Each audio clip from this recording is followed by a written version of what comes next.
So, it's 1804 in the United Kingdom, and steam locomotives now exist. But they are anything but safe.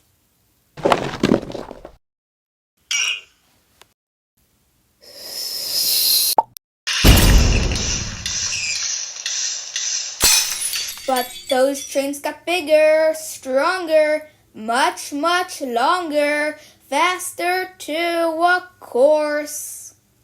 The Iron Horse, as it was named, gained lots of attention from the public and attracted many international visitors, including quite a few people from the States. And you probably guessed what happened next.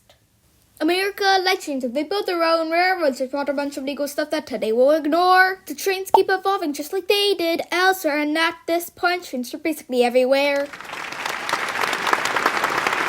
Now, America was still very young at this time. In the classic Wild West was very much unexplored. And he fixed this? Yes. And here we come to the main topic of this video, the railroad to end all railroads. So basically the plan was to connect a railroad from the western side of the country to the eastern side of the country. Simple, right? No. Just a wee bit more complicated. And in 1863, construction on the Transcontinental Railroad had finally begun, after a bunch of legal stuff that we won't get into. So basically, the construction plan was for the Central Pacific Railroad in the east and the Union Pacific Railroad in the west to meet somewhere in the middle, and this was a fully blown race. And it's also worth noting that most of the workers were Irish or Chinese immigrants, the rest being American. And now, time for a montage.